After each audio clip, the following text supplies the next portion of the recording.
গরুর মাংস খেতে সবাই কম বেশি পছন্দ করেন। তো আজকে এরকমই একটা রেসিপি আপনাদের সাথে শেয়ার করব, গরুর মাংস ভুনা। তো ভিডিওটি অবশ্যই শেষ পর্যন্ত দেখবেন।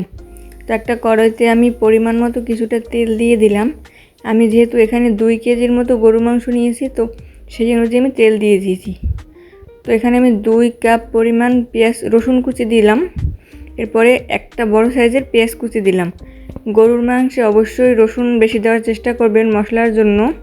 তো এরপরে আমি 2টা বড় সাইজের তেজপাতা দিয়ে দিলাম এবং 5-6টা এলাচ, দারচিনি 5-6টা দিয়ে দিলাম।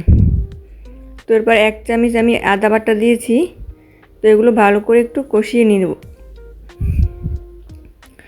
এই মশলাগুলো আমি আস্ত দিয়েছি, এগুলো কষাতে কষাতে সবগুলো দেখবেন গলে গেছে।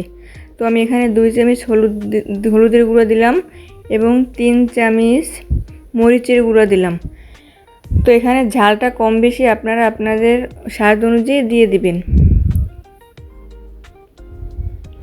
এটা আমার নিজের ভাঙানো মরিচ ঝাল অনেক বেশি, তার জন্য আমি কম দিছি। তো এখানে আমি 2 কেজির মতো গরুর মাংস নিয়ে নিলাম হাড় সহ। তো এখানে আমি লবণ দিয়ে দিব 2 চামচ, 3 চামচ পরিমাণ লবণ দিয়ে দিলাম। তো এখানে লবণ মরিচ আপনারা আপনাদের স্বাদ অনুযায়ী দিয়ে দিবেন। তো এগুলো এখন ভালো করে কষিয়ে নেব। মাংস যত কষাবেন দেখবেন কষাতে কষাতে যখন মশলাটা লেগে যাবে, কষানোর উপরে কিন্তু স্বাদটা বেশি হয়। তো আমি এখানে একটু সামান্য পরিমাণে চিনি দিয়েছি, আপনারা চাইলে দিতে পারেন, না দিলেও কোনো সমস্যা নেই। তো এখানে কষাতে কষাতে কিন্তু আমার মশলাগুলো পেঁয়াজ রসুনগুলো কিন্তু প্রায় গলে গেছে।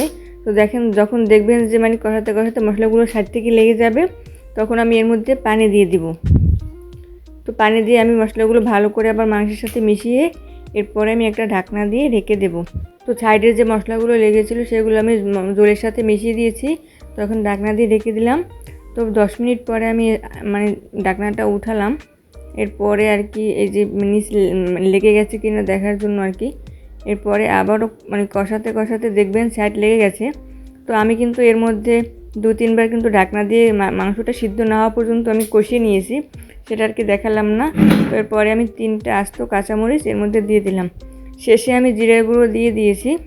তো এখন আমি কিন্তু রান্নাটা একটু পরেই নামিয়ে ফেলবো। নামাবার আগে আমি জিরার গুঁড়ো দিই। তো এই দেখেন আমার কিন্তু রান্না শেষ। তো ভিডিওটি ভালো লাগলে অবশ্যই একটি লাইক দেবেন এবং চ্যানেলটি সাবস্ক্রাইব করে রাখবেন। এরকম মজার ভিডিও পেতে সাথেই থাকবেন। দেখা হবে পরবর্তী কোনো ভিডিওতে। আল্লাহ হাফেজ।